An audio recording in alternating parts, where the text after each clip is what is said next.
एक question solve करके देखते हैं। The triangle P Q R in which the sides are 13, 14 and 15 centimeters. Sides of the triangle PQR are 13, 14 and 15 centimeters. Find the area of triangle PQR. तो सबसे पहले क्या निकालेंगे हम? P stands for, सबसे पहले क्या निकालेंगे हम? P stands for what? Perimeter.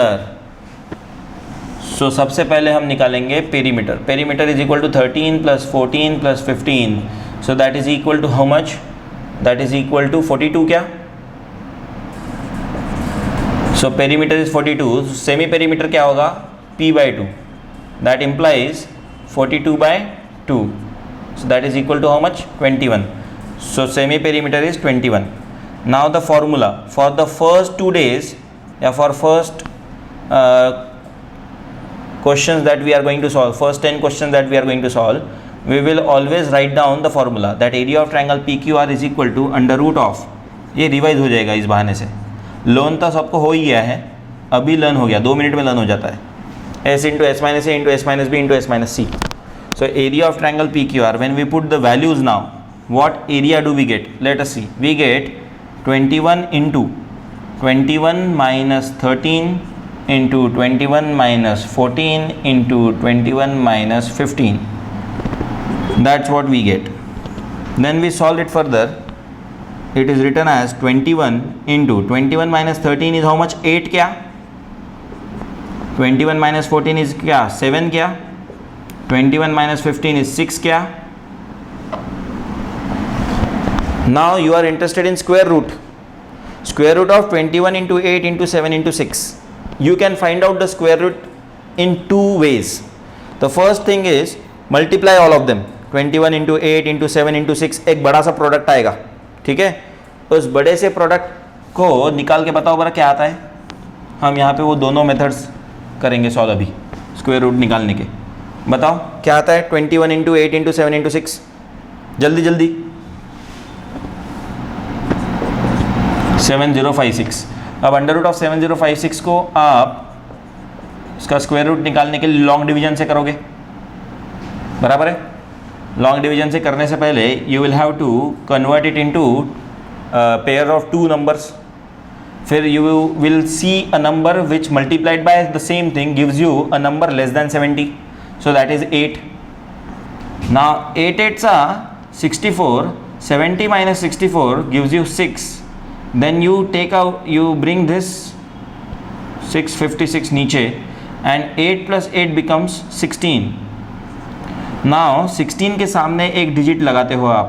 अभी ये 8 स्टैंडर्ड का है आपका लॉन्ग डिवीजन मेथड, मुझे इतना बताने की ज़रूरत नहीं थी बट मैं अभी बता रहा हूँ. नाउ यू डिसाइड कि 161 इंटू 1 करेंगे कि 162 इंटू 2 करेंगे कि 163 इंटू 3 करेंगे.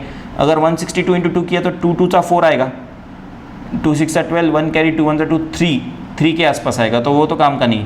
163 इंटू 3 किया तो 3 3 9 आएगा, 3 6 18, 1 कैरी 3 1 3 प्लस 1 4 आएगा, वो भी काम का नहीं. 4 किया तो 4 4 16, 1 कैरी 4 6 24 प्लस 1 5, 2 कैरी 4 1 4 प्लस 2 यानी 656 आएगा बराबर. 164 इंटू 4 किया तो 164 इंटू 4 किया तो आएगा 656. Remainder is 0. That means 84 is the answer. Under root of 7056 is equal to 84 is the answer. This is the first method through which you can calculate the square root. This is one method through which you can calculate the square root. And now I will tell you the next method. The next method is to factorise it more. ये जो है आपको ये corner दिख रहा है क्या सब लोगों को? Are you able to see that corner? अब 21 को मैं लिखूंगा 7 इंटू 3. 8 को मैं लिखूंगा 2 इंटू 2 इंटू 2. 7 को मैं लिखूंगा एज इट इज. 6 को मैं लिखूंगा 2 इंटू 3. दिख रहा है क्या सब लोगों को फैक्टराइजेशन?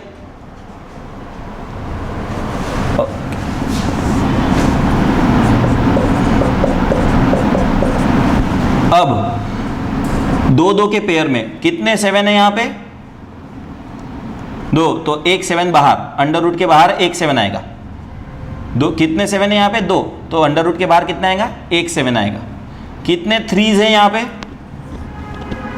तो अंडर रूट के बाहर एक 3 आएगा। कितने 2s हैं यहाँ पे? तो अंडर रूट के बाहर 2 2 आएंगे। जितने अंदर है उसके आधे बाहर निकालोगे आप, जितने अंदर है उसके आधे बाहर निकालोगे, और उसका जब प्रोडक्ट लोगे, जब उसका आप प्रोडक्ट निकालोगे तो it comes out to be 84। अब कौन सा मेथड आसान है बताओ, पहला कि दूसरा?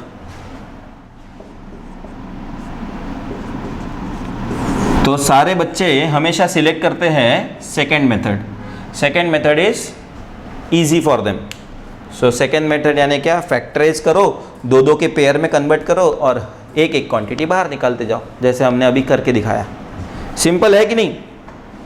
एंड इसका पेरीमीटर वगैरह हमने निकाला था, पेरीमीटर 42 आया था, फिर सेमी पेरीमीटर 21 आया था, फिर हमने एरिया निकाला इस ट्रायंगल PQR का। इस ट्रायंगल PQR का एरिया हमने S into S minus A into S minus B into S minus C से निकाला। अभी थोड़ी देर पहले ही निकाला, इसलिए कोई समझाने की ज़रूरत नहीं। 21 into 21 minus 13 into 21 minus 14 into 21 minus 15 किया, फिर वो ऐसे आया। आ रहा है क्या याद की? भूल गए? फिर वो आया हमारा 84 centimetre square area of triangle PQR। अब मुझे बताइए, अगर मैंने एक हाइट ड्रॉ की यहाँ पे 14 एज द बेस, 14 सेंटीमीटर पहले से बेस था, तो ये मैंने हाइट ड्रॉ की PS, और मैंने आपको बोला क्या आप लोग PS निकाल सकते हो? Can you find out the length PS? तो आपका क्या जवाब रहेगा? तो कैसे निकालेंगे PS? मैं आपको हिंट दे रहा हूं। क्या मैं आपको हिंट दे रहा हूं? आप PS कैसे निकालेंगे? पाइथागोरस थ्योरम अगर आप बोल रहे हो तो आपको SR नहीं मालूम कितना है। I did not say that it is perpendicular bisector, I said that it is just a perpendicular. अगर बाइसेक्टर होता तो फिर आप बोलते कि 14 2 इक्वल हिस्सों में बढ़ गया, ये 7 ये भी 7। नहीं, फिलहाल it is just a perpendicular, so we don't know what SR is. तो how to find out the height when we already know the area? तो I am giving you hint. If I directly tell you the answer then your mind will not get develop. Okay, so I will ask you some small questions and through that you will give me the answer, I hope. So tell me, area of triangle PQR निकालने का क्या ये एक ही formula है या कोई और भी फॉर्मूला है? कौन सा है वो formula? Area of triangle PQR निकालने का एक और फॉर्मूला है, वो है half into base into height. और ये half into base into height, ये half into base into height आपको क्या एरिया देगा? ये half into base into height आपको क्या एरिया देगा ये तो बताओ। It will give you 84। Yes, पूरा कैलकुलेट करने के पहले ही आपने बता दिया it will give you area how much? 84 centimetre square. How can you be so assured कि area of triangle PQR half into base into height से भी 84 सेंटीमीटर स्क्वायर ही देगा answer? How can you be so assured? Because the figure is same. Because the figure is same. Figure change हुआ क्या? Figure change हुआ क्या? नहीं, figure नहीं चेंज हुआ। PQR ही है। आप उसका एरिया हिरॉन से निकालो कि half into base into height से निकालो, एरिया तो 84 ही आएगा। एरिया तो 84 ही आएगा। यानी यहां से मैं लेह लद्दाख को ट्रेन से जाऊं या फिर प्लेन से जाऊं? यहां से मैं जम्मू कश्मीर को ट्रेन से जाऊं या प्लेन से जाऊं, पहुंचूंगा तो किधर पहुंचूंगा? कश्मीर ही पहुंचूंगा। Yes, correct. So area of triangle PQR half into base into height gives you 84 centimeter square. So you can equate that with 84 centimeter square. Now let us substitute the values of base.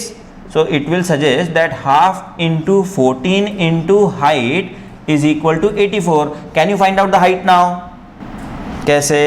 तो 2 1s are 2, 2 7s are 14. 7 into height equal to 84. 7 into height is equal to 84. तो height equal to कितना? 84 by 7. तो height equal to कितना? 12. Height equal to 12. अब मुझे आप एक बात बताइए कि ये हाफ एज इट इज, ये बेस अगर मैंने 15 लिया तो हाइट 12 से ज़्यादा आएगी कि 12 से कम आएगी हाइट? एक मिनट, आप सब लोगों ने 8th स्टैंडर्ड में डायरेक्ट एंड इनवर्स प्रोपोर्शन सीखा है कि नहीं? सीखा है ना? तो मैं आपको एक बात बताता हूँ, अभी कंपैरिजन बताता हूँ कि half into 14 into height 1 is equal to 84, तो हाइट 1 आया 12, ठीक है। हाफ इंटू 13 इंटू हाइट 2, ये भी 84 ही रहेगा। बेस चेंज हुआ, उसके लिए एक हाइट 2 पैदा हो गई। बेस 14 था, उसके लिए हाइट 1 थी। बेस 15 है, उसके लिए हाइट 3 आने वाली है। बट आंसर तो सेम ही रहेगा ना, कैसे भी निकालो इसका भी एरिया। आप हाफ इंटू ये बेस इंटू हाइट करो, या हाफ इंटू ये बेस इंटू ये हाइट करो, या हाफ इंटू ये बेस इंटू ये हाइट करो, एरिया तो सेम फिगर का है, तो एरिया तो 84 ही रहेगा। तो इसका हाइट मान लेते हैं कुछ आया x, और ये हाफ इंटू 15 इंटू हाइट 3, ये भी 84 है, इसका हाइट 3 आया y। अब मेरा सवाल ये था कि y 12 से बड़ा होगा कि y 12 से छोटा होगा। अब मैं आप लोगों को, सब लोगों को ये बता दूं, do you all know direct and inverse variation? Yes, everyone knows direct inverse variation. कौन से वेरिएशन में x इंटू वाई कॉन्स्टेंट रहता है? कौन से वेरिएशन में x इंटू वाई कॉन्स्टेंट रहता है? इनवर्स वेरिएशन में x इंटू वाई कॉन्स्टेंट रहता है, correct. x into y constant inverse variation में रहता है। तो x इंटू वाई जब कॉन्स्टेंट है इनवर्स वेरिएशन में, तो यहां पे भी कुछ उस तरह का मिल रहा है क्या? 13 into height 84, 14 into height 84, 15 into height 84। जैसे जैसे बेस बढ़ते जाएगा वैसे वैसे हाइट कम होते जाएगी। तो जब बेस सबसे बड़ा है तो हाइट सबसे छोटा, और बेस जब सबसे छोटा तो हाइट सबसे लार्जेस्ट। समझे? तो एक्सरसाइज में पूछेंगे फाइंड द स्मॉलेस्ट हाइट, तो तब बेस सबसे बड़ा लेना, और उन्होंने बोला फाइंड द लार्जेस्ट हाइट, तो तब बेस सबसे छोटा लेना, correct. You can solve the first exercise from R.D. Sharma, that is exercise number 17.1. You can solve first exercise 17.1. You may come across some doubts, that is okay, but you should attempt it on the basis of what I have taught you today. Some questions are simple, some of them are difficult, no problem at all. Attempt करना ज़्यादा important है। कल हम इन्हीं questions को discuss करेंगे and I will clear your more doubts related to Heron's formula.